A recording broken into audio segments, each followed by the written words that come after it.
The summit had been scheduled for years, a convergence of over 70 intelligent species orbiting the ancient ruins of Quarries. 9. The Galactic Accord's agenda was long. Treaties, resource allocations, trade realignments. But the chatter wasn't about the politics. It was about Earth. The humans had accepted the invitation. For the first time, the species from the Sol system would walk into the Grand Chamber as equals, at least on paper. No one knew what to expect. Velthak of the Aurelian Hive leaned back in his hover seat, adjusting his ocular ridge to better observe the main docking corridor. He was old by his people's standards, yet he'd never encountered a species he couldn't outmaneuver at the table. Earth intrigued him. Their data footprint was chaotic. Fragmented histories, aggression balanced with empathy, rapid industrialization, strained philosophies about balance through conflict. Even stranger, they had no unified planetary government, yet responded to the Council's invitation with a single delegation. Efficient, suspiciously so. The humans arrived late. No explanation, no courtesy ping, no decorative honor code on their vessel's hull. Just a matte black diplomatic transport that glided into docking bay without requesting clearance. The Accord's protocol AI paused. Security tensed. But no alarms were triggered. The ship had already hacked the station's access grid before physical contact. Velthak's interest sharpened. The docking ramp extended. From the pitch-black interior emerged 6 humans, all dressed identically in tailored obsidian suits. No cultural ornamentation. No species-marked sashes. Their expressions were unreadable, eyes scanning, measuring, absorbing. The leader, male, mid-40s by human metrics, walked at the center of the formation with unblinking focus. A woman flanked his left, tall, expressionless. Each held a sleek black briefcase. A hovering red-lit drone followed them, silent, rotating its lens in rhythmic pulses. No greetings, no hand gestures, no attempts to mimic interspecies customs. Velthak's dorsal spine stiffened. They moved like predators, measured steps, eyes always locking onto threats before moving on. He'd seen it before in the wild zones of Orthelion, pack-hunting creatures that could tear a body in half in silence.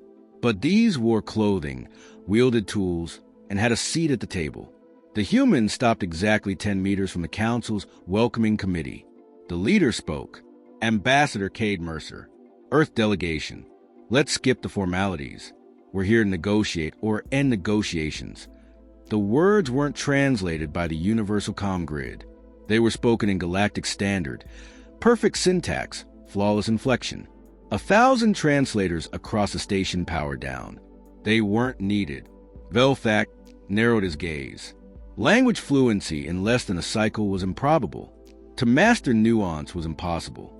Yet the human's tone carried exactly the right inflection to signal dominance without threat. A verbal surgical strike.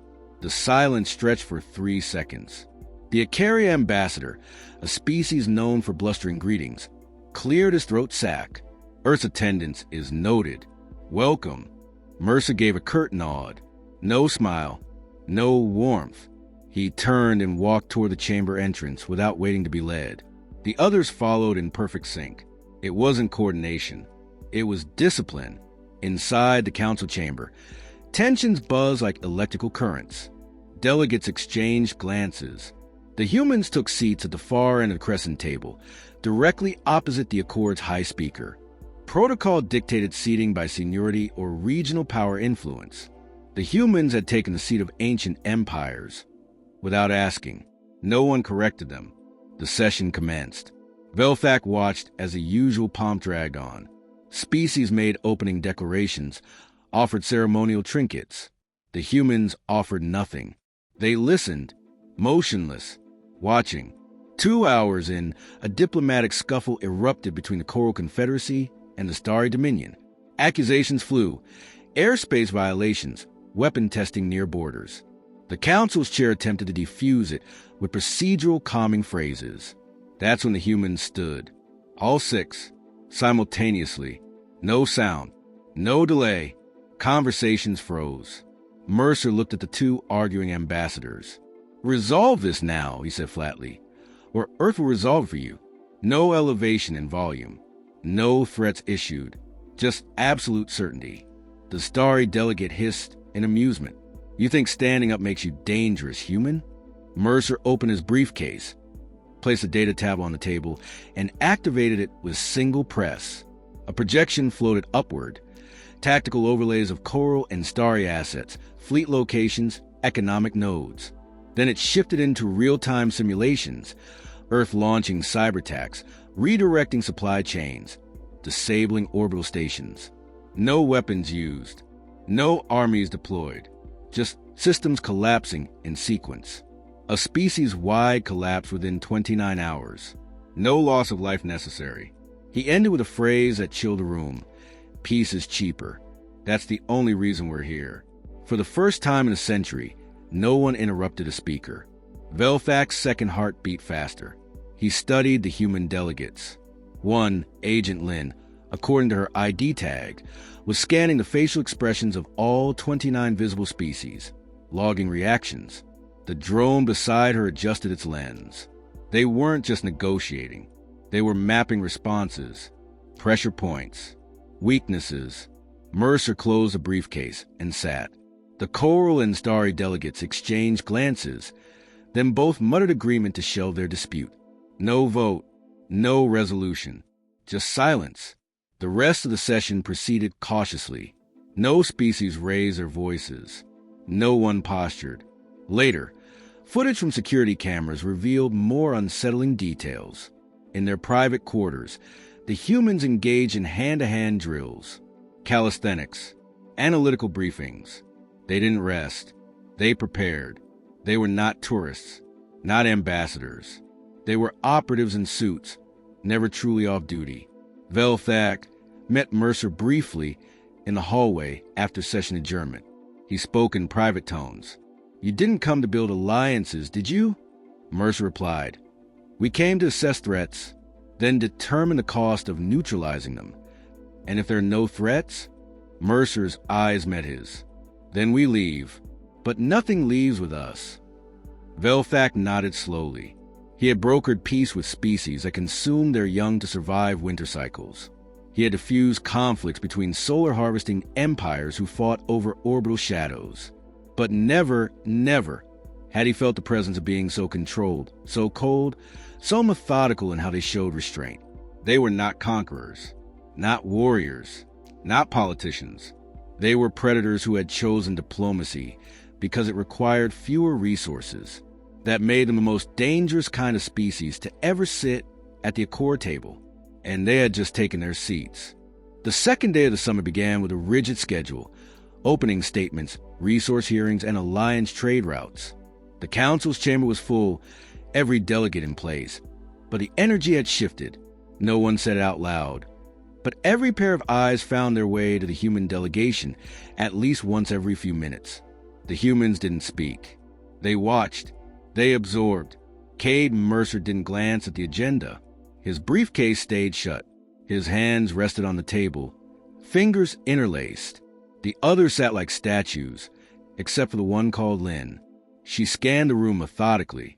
Her gaze landed on speakers before they began talking, as if predicting the flow of conversation. Each of the six looked straight ahead, never fidgeting, never slouching, always listening. 10 minutes in, a debate broke out between the Yulari Guild and the Vosk Enclave. It started with tariffs, spiraled into border violations. The High Speaker attempted to intervene, voice laced with gentle neutrality. The humans didn't move. Yet again, voices escalated. The two species growling insults. The Yulari accused the Vosk of bribing trading clans. The Vosk responded by citing outdated war pacts. A reptilian snarl filled the room. Mercer stood, alone this time. The room quieted. The Vosk delegate snorted. Is this where the predator snarls again? Mercer said nothing. He opened his briefcase, pulled out a thin metal rod no longer than his hand. With a single tap, the room lights dimmed and a hollow projection flickered to life. Silent, clinical, and cold. It showed a trade dispute between two species simulated over the past 6 months. Then came interference by Earth's intelligence agency. A quiet manipulation of fleet deployments. A redirection of resource shipments. By the end of the visual sequence, One species was economically starving, the other bankrupt. No one spoke as the final numbers appeared. Resolution time, 5.3 days. Resources expended, negligible. Collateral damage, 0 fatalities. Mercer's voice was dry. You think we escalate to war? That's inefficient. We kill markets. We kill momentum. We make your enemies forget why they were angry. He returned the rod to the case and sat down. Silence followed. The debate dissolved without mediation. No vote was taken. No agreement made. The argument had vanished, as if the room had collectively remembered they were being watched by something colder than war. Velthax studied them from across the table. He'd seen hundreds of diplomatic strategies, flattery, coercion, threats, deception. The humans didn't play any of those games. They treated conflict like an algorithm. Identify variables, disrupt inputs, let entropy do the rest. The session continued. Delegates adjusted their behavior. Voices lowered. Formality increased. Even the usually dramatic Nixie scribes muted their melodic speech. During a recess, the Draconair delegate approached the humans directly, a massive being of scale and fong. He towered over Mercer by 3 feet. We fought the strongest species in the galaxy, he growled. You sit quiet, flash simulations. You think numbers scare us? Mercer stared up at him. No, but you understand leverage. Here's yours, pride. Here's ours, results. Are you threatening us? No, I'm showing you the mirror. What you do next is your choice. The Draconair glared for 5 long seconds. Then he laughed. A deep, thunderous sound. I like you, human. You're not pretending to be civil. You're pretending not to be dangerous. Mercer didn't smile. Perception is a weapon. Most species don't know they're being disarmed until it's too late. Back in the chamber, Velthax requested the floor. He rarely spoke unless necessary. His voice, when amplified, carried weight among the elder species. I would like to request full transparency from all species regarding data-gathering practices during interspecies negotiations, he said. A thinly veiled request. Everyone knew it was aimed at Earth. Mercer stood, without hesitation. Earth consents with a condition. Everyone shares. No exceptions. A long silence. Then murmurs. Several species quietly protested, citing privacy customs and sovereign data codes. Mercer remained standing. Then Earth doesn't share either. We respond in kind. The ultimatum wasn't barked. It was stated like a business term. Final. Non-negotiable. No emotion behind it. One by one, the delegates backed down. Earth's refusal carried more weight than a dozen threats. Later, in a private corridor, Velthax approached Mercer. You knew they wouldn't agree, Velthax said. Of course. Then why propose a motion? To force clarity. No one wants to look dishonest in front of liars who don't lie. Velthax absorbed that. You've already mapped every delegate here, haven't you? Mercer's pause was long. We've mapped intentions. Actions take longer. I've never seen your kind at the negotiating table. What trained you? Earth. That's not an answer. Mercer corrected him. It's the only one. That night, a series of internal reports were leaked anonymously across 3 systems. They detailed corruption scandals involving 2 powerful trading factions, ones that had spoken against Earth earlier in the day. The timing was surgical. The content undeniable. The humans claimed no responsibility. No proof was ever found. The effects were immediate: withdrawals, resignations, public backlashes. During the next morning's check-in, the affected species didn't attend. Mercer sat where he had the previous days. Still, silent, calculating. Lynn adjusted her cuff. The drone behind her pulsed a quiet red. Nothing was said. No gloating. No claims of victory. The humans didn't have to say anything. Everyone else did the math. The 3rd day brought an undercurrent of fear beneath the formality. It wasn't a fear of physical harm. No one believed the humans would attack anyone. It was a fear of what they represented. A species that didn't bluff, didn't flinch, and didn't posture. They arrived with nothing but knowledge, tools, and silence. And they were winning. The session began with the Relathi proposing a sector realignment treaty. It was a massive agreement involving 16 species and 3 resource-rich asteroid belts. The proposal had been in the works for over 40 cycles, a masterpiece of compromise and fragile cooperation. The humans hadn't been consulted. As soon as the Relathi speaker finished, Mercer tapped the table once. The sound was soft, but every delegate turned toward him instinctively. "We oppose the realignment," Mercer said. Stunned murmurs spread across the chamber. The Relathi delegate tried to respond diplomatically. "Earth has not been part of this negotiation. With respect, your opposition carries no legal weight." Mercer didn't raise his voice. "We're not speaking in legal terms. We're speaking in outcome terms. Approve this treaty, and within 1 cycle, 3 of your species will be bankrupt, 2 will enter trade wars, and 1 will attempt to weaponize mineral rights. We've run the simulation. Do you want to see it?" He didn't wait for an answer. A briefcase opened. The same device activated. Data projections filled the air. Economic trends, energy fluctuations, reaction chains. Each projection was time-stamped. Each collapse was precise. Political unrest, alliance fractures, supply chain failures. When the simulation ended, Mercer looked around the room. "You've all been negotiating balance. We've been modeling entropy." The silence was heavier than before. One delegate from the Varn Collective whispered, "How did you get this data?" Lynn, without looking up, answered, "We listen. You talk too much."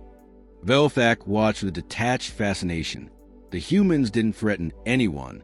They offered predictions, calculations, proof of inevitable decay. They didn't say, "We'll stop you."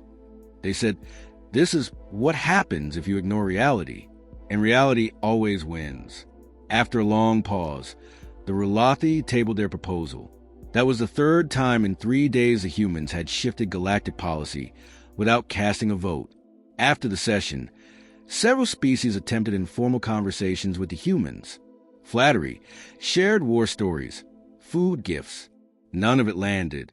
The humans declined all social gatherings. They didn't eat in public. They didn't drink. They didn't relax. When they weren't in session, they reviewed data, trained, or slept in shifts.